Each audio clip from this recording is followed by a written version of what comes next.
চীনা smartphone brand Oppo ভারতে Oppo Reno 10 series উন্মোচনের জন্য প্রস্তুত হচ্ছে। তার আগে স্মার্টফোন ব্র্যান্ডটি বিশেষভাবে জাপানি গ্রাহকদের জন্য ওপ্পো রেনো 9 লঞ্চ করেছে। উল্লেখ্য যে ওপ্পো রেনো 9 সিরিজ গত বছরে চীনে লঞ্চ করা হয়েছিল, যদিও এটি কখনো ভারতে লঞ্চ করা হয়নি। এই ওপ্পো রেনো 9 সিরিজে অন্তর্ভুক্ত ছিল না ওপ্পো রেনো 9 ফোনটি। তো চলুন দেখে নেওয়া যাক সদ্য লঞ্চ হওয়া ওপ্পো রেনো 9 এর দাম এবং গুরুত্বপূর্ণ ফিচার সমূহ। শুরু করার আগে যারা আমাদের চ্যানেলে নতুন তারা আমাদের চ্যানেলটি দয়া করে সাবস্ক্রাইব করবেন এবং নতুন ভিডিও মিস না করতে চাইলে পাশে থাকা বেল আইকনটি চেপে নোটিফিকেশন অন করে দিবেন। পারফরমেন্স: ফোনটি প্রসেসর হিসেবে থাকতে পারে octa-core Qualcomm Snapdragon 695 chipset. Operating system হিসেবে থাকবে ColorOS 13 বেসড অ্যান্ড্রয়েড 13। এই ফোনের জিপিইউ হিসেবে থাকবে Adreno 619।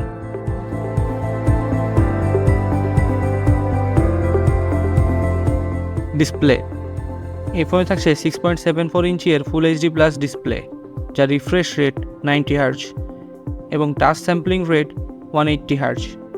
Screen to body ratio 89.4%।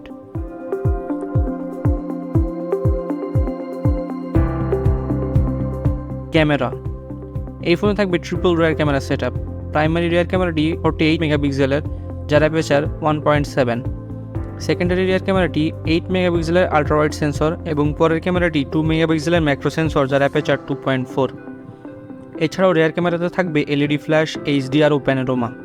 Front ক্যামেরাটি 16 মেগাপিক্সেলের একটি সেন্সর, যার অ্যাপারচার 2.4। এই ক্যামেরাতেও থাকবে এইচডিআর ও প্যানোরামা।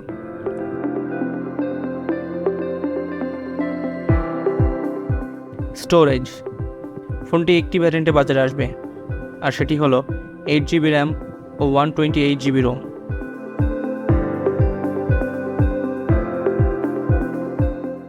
ব্যাটারি: ফোনটিতে থাকবে 4500 mAh এর non removable lithium polymer battery. Charger হিসেবে থাকবে 18 ওয়াটের একটি ওয়্যারড চার্জার।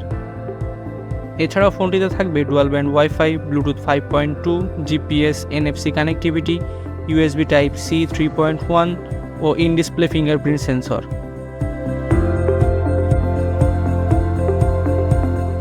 নেটওয়ার্ক: এই ফোনে থাকছে 5G নেটওয়ার্ক সুবিধা। ডিজাইন: এই ফোনের ডাইমেনশন 168x74x7.8 মিলিমিটার। এর ওজন 183 গ্রাম। ফোনটিতে থাকছে ডুয়েল ন্যানো সিমের সুবিধা। ফোনটিতে থাকছে IPX8 অথবা IPS6, যা নির্দেশ করে ওপ্পো রেনো 9 1 মিটারেরও বেশি গভীরে নিমজ্জিত হতে পারে এবং উচ্চচাপ ও পানির ভারী স্প্রে প্রতিরোধ করতে পারে। ফোনটির স্পেসিফিকেশন সম্পর্কে জেনে আপনাদের কী মতামত কমেন্টের মাধ্যমে আমাদের নিশ্চয়ই জানাবেন। ভিডিওটি ভালো লেগে থাকলে অবশ্যই সাবস্ক্রাইব করবেন।